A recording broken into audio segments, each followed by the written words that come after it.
یعنی یوسف کے لیے یہ کسی طرح مناسب نہیں تھا کہ وہ بادشاہ کے دین کے لحاظ سے اپنے بھائی کو اس طرح روک لے. یعنی بادشاہ کا دین ظاہر ہے کہ وہ قانون بھی تھا، وہ ریاست کا نظم بھی تھا، اور جو وہاں پر دینی تصورات یا اخلاقی تصورات رائج تھے وہ بھی تھے. تو بڑی وسعت کے ساتھ یہ لفظ قرآن مجید میں استعمال ہوا ہے. اس لیے استعمالات ہی کو دیکھنا چاہیے. پھر ہم نے کیا دیکھا؟ ہم نے یہ دیکھا کہ لفظ دین عربی زبان سے چلا، دین اسلام کی تعبیر عام طور پر زبانوں پر آ گئی، قلم پر آ گئی، لیکن خود اس دین میں فقہی معاملات لوگوں نے اپنے اپنے طریقے سے سمجھنا شروع کیے، یا شریعت کے معاملات. تو پھر وہاں پہ لفظ مذہب استعمال ہونے لگ گیا.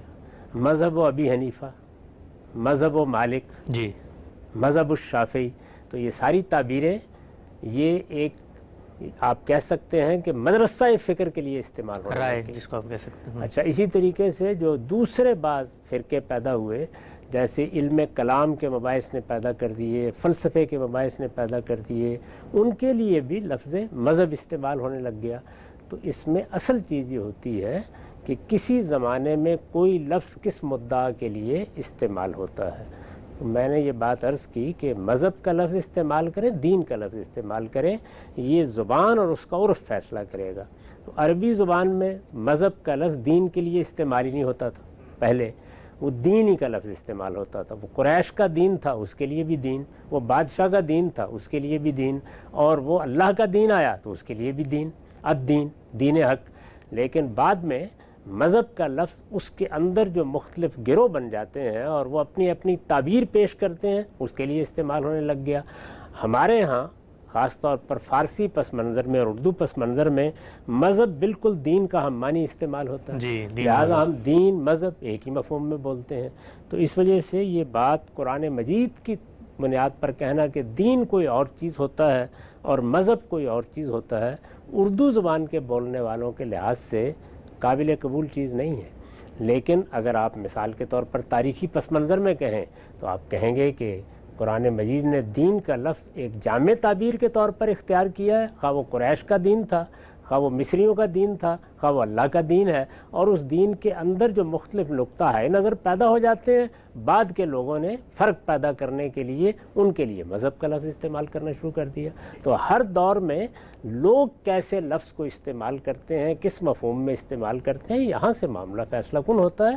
اس کا کوئی تعلق اس سے نہیں ہے کہ دین کوئی اور چیز ہے اور مذہب کوئی اور چیز. اچھا، بڑی خوبصورتی سے نقطہ آپ نے واضح کیا. اچھا، یہ بتائیے گا، یہ دونوں الفاظ اصلاً عربی زبان کے الفاظ ہیں، مذہب کا لفظ بھی عربی کا ہے اور دین کا لفظ بھی عربی کا، اس کا لفظی معنی کیا ہوتا ہے ہم سب؟ دیکھیے، بات یہ ہے کہ دین کے بارے میں آپ اگر اس اعتبار سے غور کریں گے لفظ بنا کیسے ہے، تو بنیادی طور پر یہ دانا یہ دین اطاعت سے ہے. اچھا، چنانچہ قرآن مجید نے خاص طور پر اطاعت کے لیے الگ سے اس لفظ کو استعمال کیا ہے. اچھا، ظاہر ہے کہ جب آپ کسی نقطہ نظر کو اختیار کرتے ہیں تو آپ اس کے سامنے اپنی مرضی سے دستبردار ہوتے ہیں، آپ اس کی برتری مانتے ہیں، اس کا تفوق مانتے ہیں. آپ یہ کہتے ہیں کہ ہم اس چیز کے سامنے سرنگوں ہو رہے ہیں. خود اسلام کے معنی یہی ہے. اسلام کا مطلب یہ ہے نا کہ اسلم تو نفسی الیک. تو یہ لفظ اصلاً اطاعت سے پیدا ہوا ہے اور پھر ترقی کرتے کرتے نظام اطاعت کے معنی میں استعمال ہونے لگ گیا. تو ہر مذہب ایک نظام اطاعت ہے. اسی طریقے سے آپ مذہب سے اوپر اٹھ جائیں تو جو ازم آپ بناتے ہیں وہ بھی ایک نظام اطاعت بن جاتے ہیں. کبھی وہ اطاعت کسی دنیوی یا مادی اتھارٹی کی بنیاد پر ہوتی ہے اور کبھی ما بعد طبیعتی اتھارٹی کی بنیاد پر ہوتی ہے. تو چونکہ اس میں انسان کسی بالا تر چیز کو مانتا ہے، اس کے سامنے سر جھکا دیتا ہے، تو اس لیے یہ لفظ موضوع ہوا. مذہب کا تعلق چلنے کا راستہ ہے، یعنی جس طرح عربی زبان میں ذہب یذہب استعمال ہوتا ہے اسی سے بنا ہوا لفظ ہے. تو گویا چلنے کا راستہ ہے، جس طرح سنت کا لفظ ہے. ٹھیک، یہ بات دیکھیے آپ کہ ہم اس پر بارہا بحث کر چکے ہیں کہ لفظ سنت اصطلاح بھی ہے. لفظ سنت طریقے کے معنی میں استعمال ہو جاتا ہے. جب طریقے کے معنی میں استعمال ہوتا ہے تو خلفائے راشدین کی بھی ایک سنت سامنے آ جاتی ہے، اللہ تعالیٰ کی بھی سنت سامنے آ جاتی ہے. جب وہ خاص اصطلاحی مفہوم میں استعمال ہوتا ہے تو ہم کہتے ہیں کہ رسالت مآب صلی اللہ علیہ وسلم کی وساطت سے جو مستقل بذات احکام ملے ہیں ان کے لیے یہ لفظ استعمال کریں گے. تو لفظوں کا استعمال اسی طریقے سے مختلف مراحل سے گزرتا رہتا ہے اور وہ بعض اوقات اپنے لغوی مفہوم میں استعمال ہوتے ہیں، بعض اوقات عرف ان کے اندر کچھ خاص شرائط پیدا کر دیتا ہے، بعض اوقات کسی خاص علم و فن میں استعمال ہوتے ہوتے وہ اصطلاح بن جاتے ہیں۔ ان کے الگ الگ فرق کو ملحوظ رکھنا چاہیے، لیکن فیصلہ کن چیز کیا ہے؟ لوگوں کا استعمال، زبان کا استعمال، لوگ اس کو کیسے بولتے ہیں، اصل چیز یہی فیصلہ کن ہے۔ آگے بڑھاتے ہیں سلسلہ گفتگو کو۔ اچھا ہم سب ایک معنی بھی زیر بحث آیا دین کا آپ نے بتایا، لیکن لوگ اس کو کس مفہوم میں بولتے ہیں؟ ہمارے ہاں جن لوگوں نے 60-70 کی دہائی میں اسلام کا مطالعہ کرنا شروع کیا، یہ جملہ ہر ایک نے سنا ہوگا، کتابیں اس پہ لکھی گئیں، تقریر پوری کی پوری مذہبی تحریکیں اٹھیں کہ اسلام ایک مکمل ضابطۂ حیات ہے۔ جو کچھ دنیا کے اندر ازمز موجود تھے، وہ کمیونزم ہو، وہ سوشلزم ہو یا سرمایہ دار نظام ہو، اس کے مقابلے میں کہا گیا کہ اسلام مکمل ضابطۂ حیات ہے، لہٰذا اس کو آپ نے اپنانا ہے۔ یہ جملہ آپ کی بھی پوری کی پوری شعور کی عمر جملہ سنتے ہوئے گزری ہے، بلکہ ایک زمانے تک خود یہی نقطہ نظر آپ بھی رکھتے تھے۔ تحلیل کر کے بتائیں کہ یہ مسئلہ پیدا کہاں سے ہوا؟ خود دین کا جب آپ نے مطالعہ کیا تو کیا وہ اس کلیم کو کوالیفائی کرتا ہے؟ کہیں اس نے کہا ہو کسی آیت میں جی میں مکمل ضابطۂ حیات ہوں؟ اور یہ جب ہم کہتے ہیں ضابطہ حیات ہے تو اس کی جو حدود ہیں وہ کہاں تک جاتی ہیں؟ اسلام کا اصلاً موضوع کیا ہے؟ اسلام کا اصلاً موضوع لوگوں کو ان کی موت کے بعد جو صورتحال پیش آنے والی ہے اس سے خبردار کرنا ہے۔ پیغمبر اسی مقصد سے آئے ہیں۔ پیغمبروں کے مشن کا تعارف قرآن مجید کراتا ہے تو کہتا ہے مبشرین و منذرین۔ یہ نہیں کہتا کہ وہ تم کو کوئی ضابطۂ حیات دینے کے لیے آئے ہیں یا تمہارے سیاسی، معاشرتی اور معاشی مسائل حل کرنے کے لیے آئے ہیں، وہ انذار کرنے کے لیے آئے ہیں، خبردار کرنے کے لیے آئے ہیں، بشارت دینے کے لیے آئے ہیں۔ پھر اس کی وضاحت کرتا ہے کہ اس سے خبردار کرنے کے لیے آئے ہیں کہ تمہیں تمہارے پروردگار نے ابتلا کے لیے، امتحان کے لیے دنیا میں بھیجا ہے۔ تم اگر یہاں ناکام ہو گئے تو ابدی نقمت میں مبتلا کر دیے جاؤ گے۔ یہ چونکہ بہت بڑا معاملہ ہے، بڑا حادثہ ہے جو انسان کے ساتھ ہو سکتا ہے، تو اس سے وہ خبردار کرتے ہیں۔ ظاہر ہے اس کا تعلق بھی موت کے بعد سے ہے۔ اسی طرح مبشرین ہے، بشارت دیتے ہیں، یعنی اگر تم اپنے پروردگار کے حدود کے پیرو رہو گے، اگر تم صحیح رویہ اختیار کرو گے، اگر تم اچھا عمل کرو گے، جو بھی شرائط و حدود ہیں، تو اس کے نتیجے میں تمہیں اللہ تعالیٰ اپنی فردوس میں داخل کرے گا، اپنی جنت میں داخل کرے گا۔ پھر اس کی نعمتوں کا ذکر کرتے ہیں۔ تو بشارت اور انذار انبیاء علیہم السلام کا اصلی کام قرآن مجید نے یہ قرار دیا ہے۔ وہ دنیا کے مسائل حل کرنے کے لیے آئے ہی نہیں ہیں۔ چنانچہ دین کی دعوت اصلاً ہماری موت کے مسئلے پر متنبہ کرنے کی دعوت ہے۔ یعنی اگر اس کا خلاصہ بیان کیا جائے تو وہ یہ ہے کہ لوگوں خبردار ہو جاؤ، یہ تمہاری دنیا اپنے اندر بڑی کشش رکھتی ہے، تم اس میں جو کچھ کر رہے ہو اس میں اس بات کو کبھی فراموش نہ کرو کہ ایک دن تمہیں یہاں سے رخصت ہونا ہے، اور یہ رخصتی سپرد خاک ہو جانے کے بعد سپرد خاک ہو جانا نہیں ہے، بلکہ اس کے فوراً بعد ایک دوسری زندگی کی ابتدا ہو جائے گی، اور اس زندگی میں تم اپنے پروردگار سے ملاقات کرو گے، اور یہ ملاقات محض ملاقات نہیں ہے، اس میں تمہیں جواب دہ ہونا ہے۔ یہ پیغمبروں کی دعوت ہے، اس کی وہ منادی کرتے ہیں، آخرت کی منادی، قیامت کی منادی، یہی اصل میں دین کی دعوت کا عنوان ہے اگر اس کو آپ موضوع کے لحاظ سے دیکھیں۔ تو اس وجہ سے اس میں اگر دنیا میں کوئی بات کرنے کے لیے کہا جاتا ہے، جیسے عبادات ہیں، جس طرح تطہیر بدن کی بعض چیزیں ہیں، تطہیر خورونوش کی بعض چیزیں ہیں، تطہیر اخلاق کی چیزیں ہیں، یہ اس مقصد کو سامنے رکھ کر بتائی جاتی ہیں جو اللہ تعالیٰ نے وہاں کامیابی کے لیے مقرر کر دیا ہے۔ وہ کیا ہے؟ تزکیہ، یعنی تمہیں اپنے آپ کو پاکیزہ بنانا ہے۔ دنیا کی اس زندگی میں جو جد و جہد بھی کرو، مال کماتے ہو، اقتدار پر پہنچنے کی کوشش کرتے ہو، دنیا کے مسائل حل کرتے ہو، معاملات کرتے ہو، سائنسی تحقیقات کرتے ہو، ستاروں پر کمندیں ڈالتے ہو، کرو یہ سب کام، اس کے لیے تمہیں بہت کچھ عقل دے دی گئی ہے، لیکن ہمیشہ یاد رکھو کہ جو کچھ بھی کرو گے اس میں اپنی پاکیزگی یا اپنے تزکیے کو کبھی فراموش نہ ہونے دینا، اس لیے کہ اس دنیا میں داخل ہونے کے بعد یہ دیکھا جائے گا کہ تم نے اپنے آپ کو کتنا پاکیزہ رکھا ہے۔ چنانچہ اس کی پھر تفصیل کر دی گئی ہے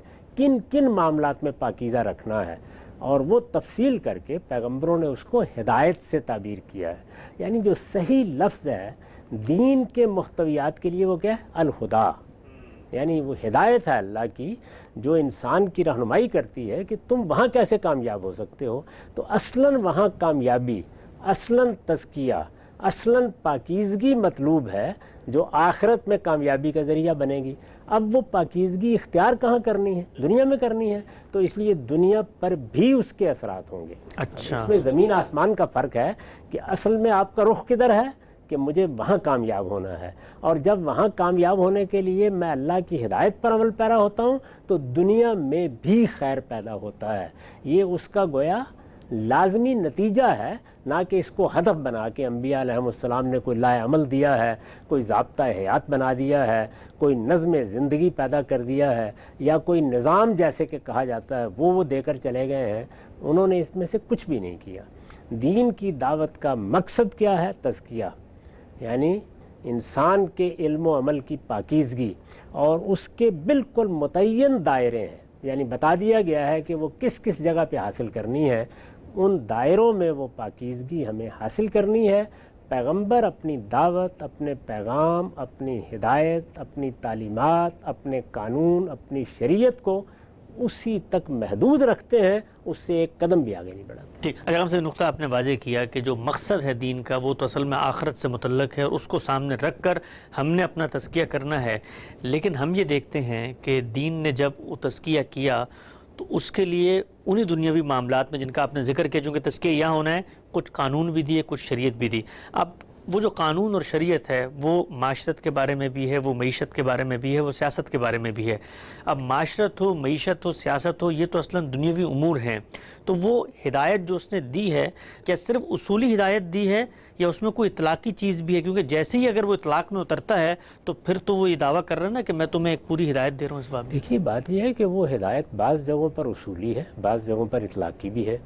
لیکن اس کا اصلی ہدف کیا ہے؟ یعنی کیا آپ کو یہ بتانا ہدف ہے کہ آپ کون سا سیاسی نظام بنائیں، یا سیاست میں معاملات کیسے کریں، یا آپ پارلیمانی نظام بنائیں، یا صدارتی نظام بنائیں، یا آپ سلطنت قائم کرنی ہے تو اس میں ملوکیت کا طریقہ اختیار کریں؟ یہ اس کا موضوع ہی نہیں ہے. اس کا موضوع یہ ہے کہ جو طریقہ بھی آپ اختیار کریں اس میں اخلاقی حدود کی پامالی نہیں ہونی چاہیے. اور اخلاقی حدود یا اخلاقی حدود کو درست رکھنا یہ اصل میں اس کی اپنی دعوت کا ایک بہت بڑا باب ہے. پہلے یہ دیکھ لینا چاہیے نا کہ خود وہ تزکیہ یا وہ پاکیزگی جس کو دین نے مقصد بنایا ہے وہ کس دائرے میں حاصل کرنا مقصود ہے. تو میں نے اپنی کتاب میزان میں اس کو بالکل متعین کر دیا کہ دیکھیے، ایک دائرہ تو ہے پاکیزگی کو بڑھانے کا اور اللہ سے اپنا تعلق استوار کرنے کا، وہ عبادات ہے. ان کے بارے میں ہر شخص جانتا ہے کہ دین میں سب سے پہلے انہی کا تعارف کرایا جاتا ہے. یہاں تک کہ جب رسول اللہ صلی اللہ علیہ وسلم سے جبریل امین نے پوچھا کہ اسلام کیا ہے تو یہ دیکھیے کہ جواب میں آپ نے صرف انہی کا ذکر کیا ہے. اس کے بعد کیا ہے؟ تطہیر بدن. اب تطہیر بدن کا کیا تعلق ہے آپ کے معاشرتی معاملات سے؟ یعنی اللہ کی بارگاہ میں جانا ہے تو وضو کرنا ہوگا، اگر اللہ کی بارگاہ میں جانا ہے اور جنابت لاحق ہو گئی ہے تو غسل کرنا ہوگا، آپ نے اپنے مردوں کو دفنانا ہے تو ان کی تجہیز و تکفین کرنی ہوگی، اس کے بعد ان کو سپرد خاک کرنا ہوگا. تو یہ جتنی چیزیں ہیں ان کی فہرست لوگوں کے سامنے رکھی جا سکتی ہے، وہ سب تطہیر بدن کی چیزیں ہیں، رسوم و آداب ہیں جو مقرر کر دیے گئے ہیں. معاشرت کو اس لیے موضوع بنایا گیا ہے کہ اللہ تعالیٰ نے اس دنیا میں انسان کی نسل کے بقا کے لیے جو ادارہ قائم کیا ہے وہ میاں بیوی یا زوجین کے تعلق کا ادارہ ہے. یہ چونکہ اللہ نے قائم کیا ہے اور اس کا تعلق اللہ کی اپنی اسکیم سے ہے، اس کے لیے بعض ضروری حدود ہدایات بھی خود مقرر کر دی ہیں تاکہ یہاں کہیں پاکیزگی مجروح نہ ہو جائے. تو یہاں بھی اصل ہدف ہے جس کو سامنے رکھا گیا ہے. اور پھر اس کے بعد خور و نوش کی، یعنی طیبات کو استعمال کریں گے، خبائث سے اجتناب کریں گے. یہ دائرہ ہے دین کا. اس میں اگر سیاست میں یا معیشت میں بھی کوئی بات کہی جاتی ہے تو اسی اخلاقی پہلو کو مد نظر رکھ کہی جاتی ہے. اور چونکہ انسان کا اخلاقی وجود ہر جگہ موجود ہے تو اس لیے ہر جگہ مداخلت ہو جائے گی، لیکن وہ مداخلت ہے یعنی ایک محدود، متعین، کہیں اصولی کہیں اطلاقی، لیکن محدود اور متعین مداخلت. بہت اہم بات. باقی جہاں تک معاملات ہیں وہ آپ نے اپنی عقل کے مطابق، اپنے علم کے مطابق کرنے ہیں. اب آپ ایک اسکیم بناتے ہیں کہ دنیا میں ہمیں لوگوں کی غربت کو دور کرنے کی جد و جہد کرنی ہے. میں مثال دے رہا ہوں. اپنی جگہ بڑا اچھا مقصد ہے. اس کے لیے آپ یہ کہتے ہیں کہ یہ غریب کافی بڑی تعداد میں پیدا ہو جاتے ہیں, ان کو مار کر کم نہ کر لیا جائے. تو آپ کی اس اسکیم کے اوپر مذہب اعتراض کرے گا اور وہ یہ کہے گا کہ آپ کو کیا حق ہے, لوگوں کی جان مال آبرو کو حرمت حاصل ہے, تو مداخلت ہو گئی جی. یعنی وہ اتنی ہی کرے گا, اچھا, اس سے آگے نہیں جائے گا. آپ کسی کی جان, کسی کے مال, کسی کی آبرو کے خلاف کوئی اقدام کریں گے تو مذہب آپ کا ہاتھ پکڑے گا, کیونکہ یہ اخلاقی اصول ہے. اخلاقیات چونکہ زندگی کے ہر شعبے پر اثر انداز ہوتی ہیں, انسان جب معاملہ کرتا ہے تو اخلاقی سوال پیدا ہو جاتا ہے. آپ نے اسلحہ ایجاد کیا ہے تو سوال پیدا ہو جائے گا کہ آپ کس کے خلاف استعمال کریں گے. ہم یہ بحث کرتے ہیں نا کہ جو میس ڈسٹرکشن کے ہتھیار ہیں یہ اخلاقی لحاظ سے نہیں بننے چاہیے. یعنی یہ کیا بات ہوئی کہ جنگ کرنی ہے تو عام لوگوں کو مار کر جنگ کا فیصلہ کرا دیا جائے. جنگ کرنی ہے تو لڑنے والے مرے اور مارے. اس کا جواز اور اس کے لیے گنجائش تو علم و عقل کے مسلمات کی روح سے پیدا کی جا سکتی ہے, لیکن نہتے لوگوں کو, گھروں میں بیٹھے ہوئے لوگوں کو, ہسپتالوں کے اندر مریضوں کو, طالب علموں کو مارنے کا آپ کو کیا حق حاصل ہے؟ انسان کی جان مال آبرو کی حرمت ہر حال میں قائم ہے. یہ تو اسی وقت ختم ہوتی ہے جب کوئی شخص کسی جرم کا ارتکاب کرتا ہے. تو اگر کسی نے جارحیت نہیں کی, کوئی آدمی آپ کے مقابلے میں لڑنے کے لیے نہیں آیا, ہماری تعبیر کے مطابق وہ مقاتل نہیں ہوا یعنی کمبیٹنٹ نہیں ہوا, تو آپ کو کیا حق ہے کہ اس کے خلاف اقدام کریں؟ تو آپ دیکھیے جنگ میں بھی مداخلت ہو گئی. اسی طرح سیاست کا معاملہ ہے. یہ بات کہ لوگوں پر آ کر کسی نے حکم چلانا ہے, جو حکم چلائے گا, حکم چلانے کی تو ضرورت ہے, اس لیے کہ ریاست اور ریاست کے ادارے وہ سب انسان کی ضرورت سے پیدا ہوئے ہیں. یہ کوئی مذہبی مسئلہ نہیں ہے. یعنی اگر وہ ضرورت آپ ختم کر دیں تو مذہب کو کوئی اصرار نہیں ہوگا کہ ضرور ایک ریاست ہی قائم کرنی چاہیے, چونکہ انسان کو ارادہ و اختیار دیا گیا ہے. اس کے سوء استعمال سے شر پیدا ہوتا ہے, لوگوں کو اس سے بچانے کے لیے ایک نظم بنا دیا جاتا ہے, اجتماعی نظم, تو وہ آپ نے قائم کر دیا.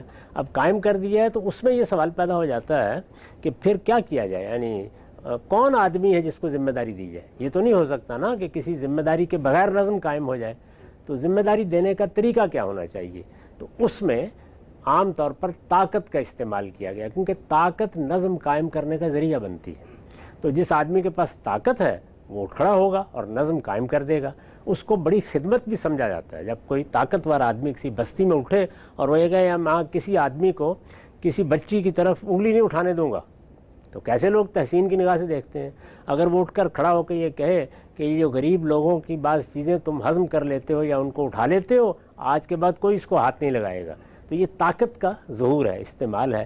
لیکن اگر 3 4 5 لوگ اسی میدان میں آ جائیں, ان میں سے ایک کہے کہ میں نظم قائم کروں گا, دوسرا کہے کہ میں نظم قائم کروں گا, تو فیصلہ کیسے کیا جائے؟ کیا وہ آپس میں لڑیں گے؟ سوئمبر ہوگا, اس کے نتیجے میں کس کو اٹھا کے لے جانا ہے اس کو جیتا جائے گا, کیا ہوگا اس موقع پر؟ تو وہاں پر ظاہر ہے کہ اخلاقی سوال پیدا ہوتا ہے, کیونکہ اب لوگوں کی جان مال آبرو کو خطرے میں پڑ جانا ہے. تو وہاں یہ ہدایت دی گئی کہ لوگوں کو اپنی رائے سے اس کا فیصلہ کرنا چاہیے. یعنی لوگوں کی رائے کو فیصلہ کن بنا دیا گیا. تو اس طرح کی مداخلت جو جان مال آبرو کی حفاظت کے لیے ضروری ہو جاتی ہے یا انسان کو حق تلفی سے بچانے کے لیے ضروری ہو جاتی ہے, وہ مذہب بتاتا ہے, کیونکہ وہ اس تزکیے پر اثر انداز ہوتی ہے جس کو آخرت میں کامیابی کی بنیاد بنایا گیا ہے. اتنی مداخلت وہ کرتا ہے, اس کے بعد باقی معاملہ آپ پر چھوڑ دیتا ہے. ٹھیک. اچھا ہم صاحب, یہ جو آپ نے پوری بات بتائی اس کو ایک اطلاقی مثال میں ڈھال لیتے ہیں. ہمارے ہاں جب بھی بات کی جاتی ہے جی اسلامی نظام معیشت آنا چاہیے, تو اس کے جواب میں فقہا کی کتابوں کے مختلف جو اقتباسات ہیں, مختلف ان کے جو انہوں نے چیزیں اس پہ لکھی ہوئی پیش کی جاتی ہیں, اور کہا جاتا ہے کہ دین نے پورا ایک مکمل معیشت کا نظام دیا, اور اس میں اتنی باریک باریک باتیں, مثلا آپ سے میں کوئی چیز خریدتا ہوں تو میرے پاس کتنے دن تک حق ہوگا, خیار رویت ہے, خیار عیب ہے, یہ سب بھی متعین کر دیا گیا ہے. تو اگر آپ یہ فرماتے ہیں کہ دین نے تو ایک محدود مداخلت کی اور بامقصد مداخلت کی ہے, تو پھر یہ جو پورے کے پورے اسلام کی تشریحات میں ہمارے یہاں فقہ کا ذخیرہ ہے اور اس میں اطلاق تک اسلام کی ہدایت پیش کی جاتی ہے, پھر اس کی کیا حیثیت ہے؟ یہ کہ فقہ تو اصل میں ہمارا قانون ہے. یعنی جس وقت مسلمانوں کی سلطنت قائم ہو گئی تو ایک قانون بننا تھا نا. یہ تو ہر ریاست کی ضرورت ہے, یہ خالصتاً دنیوی ضرورت ہے. اس مقصد کے لیے ہم قاعدے بنائیں گے, قانون بنائیں گے. میں تو بار بار یہ عرض کر رہا ہوں کہ جب دنیا میں آپ نظم ریاست قائم کریں گے تو سب سے بڑی ضرورت ہوگی کہ آپ اپنے لیے کوئی نظام بنائیں, کوئی قاعدے متعین کریں. وہ قاعدے جب متعین کیے جائیں گے تو دیکھا جائے گا ہر موقع پر کہ اس میں دین نے کوئی مداخلت کی ہے، کوئی ہدایت دی ہے؟ جب دین کی مداخلت کو سامنے رکھ کر قاعدے بنائے جائیں گے اور وہی بننے چاہیے تو ظاہر ہے کہ اس پر دین کا اثر محسوس ہوگا، لیکن وہی ضرورت ہے جو انہوں نے پوری کی ہے۔ اسی ضرورت کو پورا کرنے کے لیے ہمارا فقہی نظام بنا ہے۔ یہ انسانی کام ہے، یہ انسانی ضرورتوں کو پورا کرنے کے لیے بنایا گیا۔ ہمارے بازار کس طرح کام کریں گے، خرید و فروخت کیسے ہوگی، معاہدات کیسے لکھے جائیں گے، یہ سب چیزیں ساری دنیا کر رہی ہے، یہ صرف ہم نے نہیں کی ہیں، ساری دنیا یہ کام کر رہی ہے۔ اس وقت بھی آپ چلے جائیں کسی بینک میں اور محض آپ اپنا اکاؤنٹ کھولیں تو دیکھیں کہ آپ کو کتنے معاہدات پر دستخط کرنے پڑتے ہیں۔ ایسے ہی ہوتا ہے۔ بعض اوقات ہم لوگ اعتماد کرتے ہیں، پڑھتے بھی نہیں۔ کہیں کوئی گاڑی لینے کے لیے چلے جائیں، اس میں معاہدات بعض اوقات 10 صفحات کے ہوتے ہیں جی، اور اس کی شکوں کو پڑھنا بھی مشکل ہو جاتا ہے۔ ہسپتال میں چلے جائیں، وہاں پر اسی طرح کی آپ کو بعض دستاویزات پر دستخط کرنے ہوں گے۔ امیگریشن کے لیے درخواست دے دیں تو ہر جگہ آپ کو یہ قاعدے ضابطے ملیں گے، یہ قاعدے زندگی کے ہر معاملے میں بنانے پڑتے ہیں۔ تو لوگ فقہ کو اصل میں پورا کا پورا دین سمجھ لیتے ہیں، نہیں، وہ دین کی روشنی میں، ظاہر ہے کہ ہم مسلمان ہیں تو ہمارے پاس روشنی تو ہوگی نا، اس روشنی کو سامنے رکھ کر ہم نے اپنی تاریخ میں جب ہمیں ضرورت پڑی تو قاعدے بنائے، ضابطے بنائے، قوانین بنائے، اپنی مارکیٹوں کے لیے بنائے، اپنے حکمرانوں کے لیے بنائے، ہم نے بین الاقوامی معاملات کے لیے بنائے۔ یہ سب چیزیں ہم کریں گے تو یہ چیزیں آج بھی کرنا ہماری ضرورت ہے۔ اس کو جب بھی کریں گے تو یہ ضرور دیکھیں گے کہ ہمارے دین نے تو کہیں مداخلت نہیں کی۔ بہت اہم جس طرح ہم کوئی نظام بنانے کے لیے بیٹھے ہیں، سیاسی نظام، تو دین وہاں مداخلت کر چکا ہے کہ تمہارے نظم کی بنیاد لوگوں کی رائے پر ہونی چاہیے۔ تو اب لوگوں کی رائے کو سامنے رکھیں گے تو ایک اور نظام بنے گا۔ لیکن اگر مثال کے طور پر دین نے ہمیں اس کا پابند نہ کیا ہوتا تو ہم آزاد تھے، چاہے تو ہم قوت کی بنیاد پر فیصلے کا کوئی نظام بنا لیتے اور چاہے تو ہم لوگوں کی رائے پر بنا لیتے اور چاہے تو کوئی اور کام کرتے۔ اس میں پھر علم و عقل کے مسلمات کی بنیاد پر گفتگو ہوتی ہے، یعنی لوگوں کی افادیت کو یا ان کے فائدے کو سامنے رکھ کے۔ تو دین میں چونکہ زندگی کے ہر معاملے میں کوئی نہ کوئی ہدایت دی ہے، کہیں کوئی ایک اصولی ہدایت، کسی جگہ کوئی ایک اطلاقی ہدایت۔ یہ آپ کو معلوم ہے کہ میں نے کئی مرتبہ بالکل شمار کر کے بتا دیا ہے کہ یہ صرف 4-5 معاملات ہیں جن میں معیشت میں بعض چیزوں کے بارے میں ہدایت دی گئی ہے یا سیاست میں مداخلت کی گئی ہے۔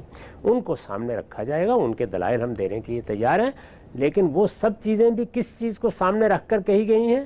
وہ در حقیقت اسی تزکیے کو سامنے رکھ کر کہی گئی ہیں کہ تمہاری انفرادی اور تمہاری اجتماعی زندگی میں آلودگی نہیں آنی چاہیے، ٹھیک، اسی کو سامنے رکھ کر کہی گئی ہیں۔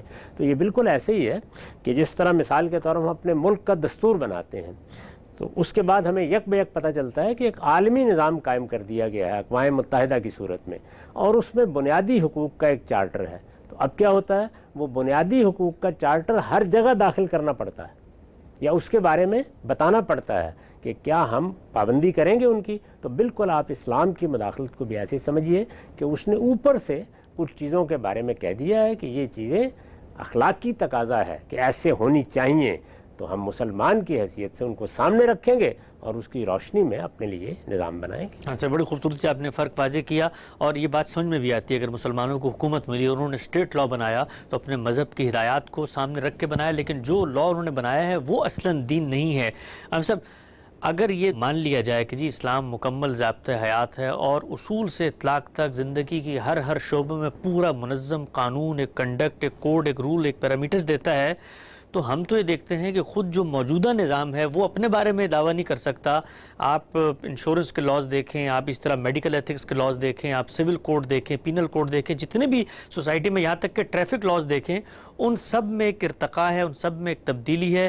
یہاں تک کہ جو سزائیں ہم نے آج تک مقرر کی ہیں، تو نظام تو کبھی بھی دنیا کو ایک بنا کر دے نہیں آ سکتا، اس لیے کہ دنیا تو ایوالو کر رہی ہے، تو نظام نہیں بدلنا پڑے گا۔ یہی وجہ ہے کہ اس طرح کے کسی معاملے میں اللہ تعالیٰ نے کوئی مداخلت نہیں کی۔ میں نے عرض کیا کہ وہ مداخلت جزوی ہے، متعین ہے، محدد ہے، اور صرف ان معاملات میں کی گئی ہے جن کا تعلق میری آخرت سے ہے۔ یعنی میں ایک مسلمان ہوں، اب میں حکمران ہوں، اب میں پارلیمنٹ کا ممبر ہوں، اب میرے ہاتھ میں کسی ادارے کا نظم ہے، تو میں چونکہ مسلمان ہوں تو اس لیے مجھے یہ ملحوظ رکھنا ہے کہ میرے پروردگار نے مجھے کن اخلاقی حدود کا پابند کیا ہے۔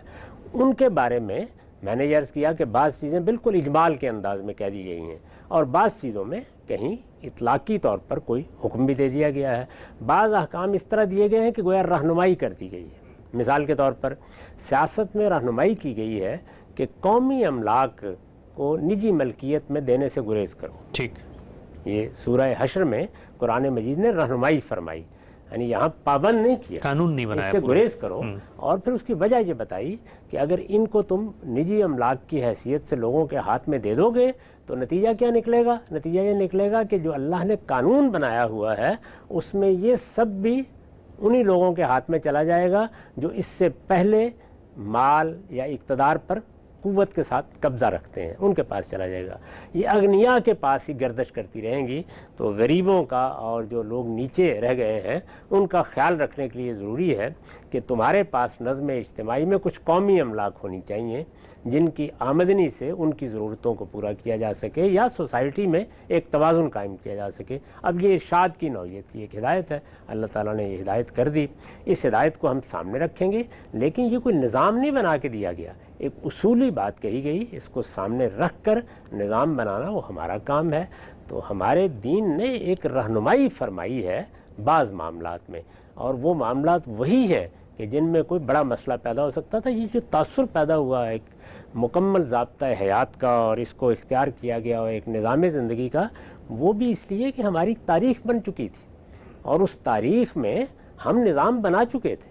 اچھا، بہت اہم بات یعنی وہ جو ہماری فقہ تھی وہ اصل میں ہمارا نظام تھا، اس پر ہماری عدالتیں چل رہی تھیں، اس پر ہماری ریاست معاملات کر رہی تھی، اس پر ہم بین الاقوامی قانون کی بعض چیزوں کو زیر بحث لا رہے تھے، وہ ایک پورا نظام بنا ہوا تھا۔ تو جیسے ہی مسلمانوں کے مفکرین نے یہ دیکھا کہ اب حکومت ان کو ملنے والی ہے تو انہوں نے یہ کہا کہ ہمارے پاس تو ایک بنا بنایا نظام موجود ہے، جب وہ بنا بنایا نظام موجود ہے تو ہمیں وہیں سے ابتدا کرنی چاہیے۔ میں آپ سے عرض کرتا ہوں کہ اگر مجھ سے بھی پوچھا جائے گا تو میں یہ کہوں گا کہ ہمیں ابتدا وہیں سے کرنی چاہیے تھی، اس لیے کہ جو چیز لوگوں کی نفسیات کا حصہ بن چکی ہو، جو چیز ان کی تاریخ بن چکی ہو، ابتدا وہاں سے کریں گے اور پھر دنیا کے تجربات سے فائدہ اٹھاتے ہوئے بہتری کا سفر جاری کر لیں گے۔ آپ دیکھیے جب وہاں سے آپ ابتدا کریں گے آپ کو بہت کم مشکلات پیش آئیں گی، آپ کے لوگوں کے ساتھ آپ کے نظام کا رابطہ استوار ہو جائے گا، آپ کے ہاں اس طرح کی تفریق نہیں ہوگی جیسی اب ہے۔ آپ اندازہ کریں کہ میں نے ایک مرتبہ تبصرہ کرتے ہوئے کہا تھا کہ جو حکومت افغانستان میں طالبان سے پہلے قائم تھی، یعنی وہ حکومت جس کا ایک دستور تھا جو باقاعدہ جمہوری طریقے سے منتخب کی جاتی تھی، اس نے جو دستور بنایا تھا اس میں بالکل یہی بات طے کی گئی تھی۔ اچھا، کہ ہم مسلمان ہیں اور مسلمانوں میں ہمارے ہاں جو نظم پہلے قائم تھا وہ کیا تھا؟ وہ فقہ حنفی پر قائم تھا، تو ہم وہاں سے ابتدا کریں گے۔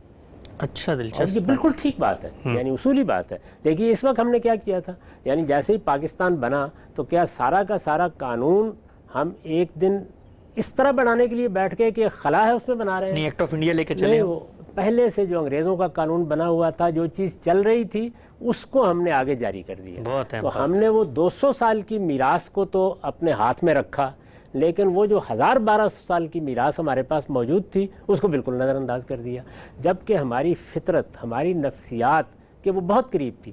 اس کا یہ مطلب نہیں ہے کہ وہ آج کے زمانے کے لیے ہر لحاظ سے موزوں تھی، اس میں بے شمار مسائل تھے، لیکن اگر ہم نے اس نظام کو آگے قائم کیا ہوتا تو آج ہماری عدالتیں بہتر کام کر رہی ہوتی، آج ہماری سوسائٹی میں لوگوں کو بہتر طریقے پہ انصاف مل رہا ہوتا۔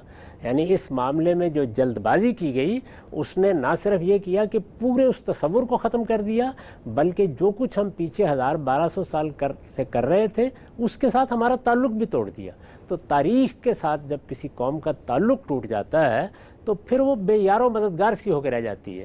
کیا یہ واقعہ نہیں ہے کہ اس وقت آپ کی سوسائٹی میں بڑی مشکل سے آپ وہ لوگ تیار کرتے ہیں جو اس جدید قانون سے واقف ہوتے ہیں، نہ وہ لوگوں کی سمجھ میں آتا ہے، نہ وہ ہمارے تاریخی پس منظر سے مطابقت رکھتا ہے، نہ وہ زبان لوگ سمجھتے ہیں جس میں اس قانون کی اصطلاحات ہیں، لیکن بہرحال چونکہ ہم اس سے پیچھے ایک میراث پیدا کر چکے تھے اس کو ہم لے کے چلتے ہیں۔ تو یہ پس منظر ہے جس میں یہ بات بالعموم کہی گئی کہ ہمارے پاس تو ایک پورا نظام موجود ہے۔ اس پورے نظام کا مطلب یہ نہیں تھا کہ وہ اللہ اور اللہ کے رسول نے دیا ہے، نہیں، اللہ اور اللہ کے رسول کی ہدایت کو سامنے رکھ کر ہم نے 1200 سال میں ایک نظم بنایا ہے، اس نظم سے ابتدا کرنی چاہیے۔ وہ انسانوں کا بنایا ہوا نظم ہے، اس میں تبدیلیاں آ جائیں گی۔ اچھا، نقطہ آپ نے واضح کیا، آگے بڑھاتے ہیں سلسلہ گفتگو کو۔ اچھا، یہ بیان کیجئے گا کہ یہ ایک دعویٰ کیا گیا اور آپ نے اس کا بھی ذکر کیا کہ جس وقت مسلمانوں کو حکومت حاصل ہو رہی تھی اس وقت انہوں نے دیکھا کہ ہماری ایک میراث بن چکی ہے اور اس کو کہنا اصل میں مسلمانوں کا نظام چاہیے جنہوں نے بنایا، نہ کہ اسلام نے کوئی پورا کا پورا ایک مکمل ضابطہ دے دیا تھا۔ کیا یہ تعبیر ٹھیک ہے کہ اگر کوئی شخص کہے جی اسلام ایک مکمل ضابطہ نجات ہے بنسبت اس کے کہ مکمل ضابطہ حیات؟ اس میں تو کوئی شک نہیں ہے، ضابطہ نجات ہی ہے، اس لیے کہ اس کا تعلق آخرت سے، یعنی آخرت میں نجات پانے کے لیے ہر چیز واضح کر دی گئی ہے۔ اگر مجھ سے کوئی آدمی پوچھے کہ میں آخرت کے بارے میں ایمان لے آیا ہوں، مجھے اس پر اب شرح صدر حاصل ہو گیا ہے کہ مرنے کے بعد ایک زندگی ہے، مجھے وہاں جواب دہ ہونا ہے، پیغمبروں کی دعوت یہی ہے، ٹھیک، تو اس نے اس کو مان لیا، تو اب وہاں نجات پانے کے لیے مجھے کیا کرنا ہے؟ تو اسلام، پیغمبروں کی دعوت، ان کی ہدایت ایک ایک سوال کا جواب دیتی ہے، ایک ایک سوال کا جواب دیتی ہے۔ اس میں وہ کامل ترین ہدایت ہے، اور اسی کو قرآن نے بیان کیا ہے۔ جس وقت رسالت مآب صلی اللہ علیہ وسلم کے ذریعے سے اس ہدایت کی تجدید ہوئی اور جو نئی باتیں بتانی تھیں وہ بھی بتائی گئیں، تو پھر اعلان کیا الیوم اکملت لکم دینکم، ہم نے اس کو پایہ تکمیل کو پہنچا دیا ہے، واتممت علیکم نعمتی، اور تم پر اپنی نعمت پوری کر دی ہے۔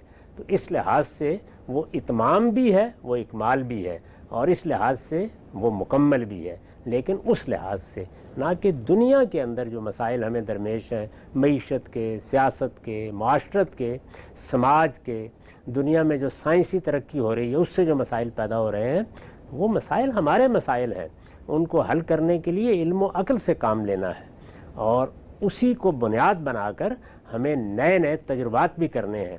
اس میں وہی صحیح و خطا کا اصول ہے، یعنی ہم کوئی بات کریں گے، اس کی جدوجہد کریں گے، اس میں غلطی واضح ہوگی، اس میں وہی بات ہے جو دور حاضر میں بعض فلسفیوں نے بہت عمدگی سے کہی ہے کہ کوئی راستہ اس کے سوا نہیں کہ ہم مسلسل تنقید کرتے چلے جائیں، یہی ترقی کا راستہ ہے۔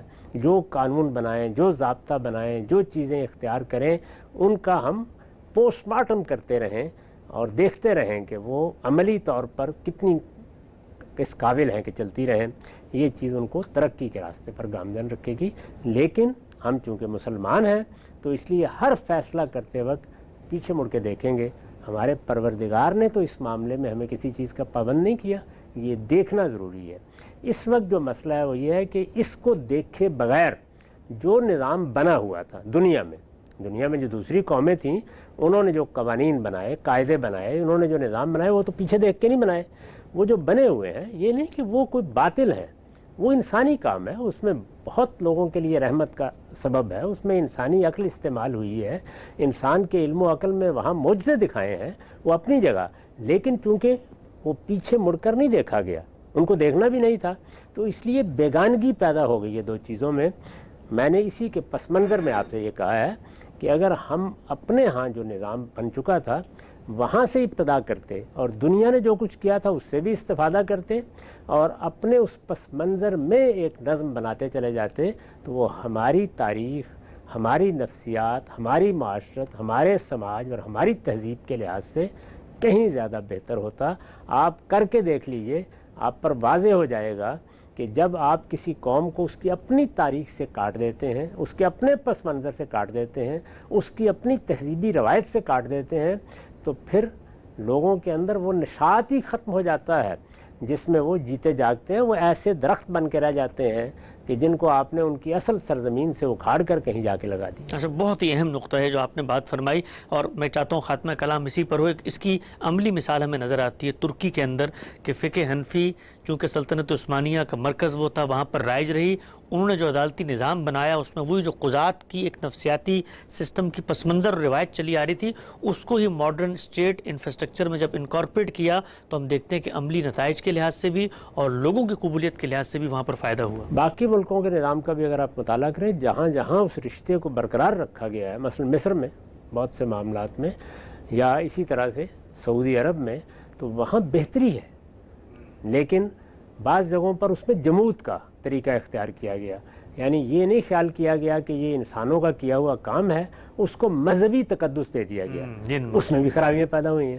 تو دونوں سے اجتناب کرنا تھا، یعنی وہ انسانی کام ہے، وہ جو کچھ ہماری فقہ ہے وہ بھی انسانی کام ہے، اور وہ بڑا قیمتی ذخیرہ ہے، اس میں ظاہر ہے بڑی ذہانتیں صرف ہوئی ہیں، اس سے ہم ابتدا کر رہے ہیں۔ اچھا، دنیا میں بہت کچھ ہو چکا ہے، یعنی دنیا نے پچھلے 300-400 سال میں بہت کچھ کیا ہے، وہ بھی ہمارے سامنے ہے۔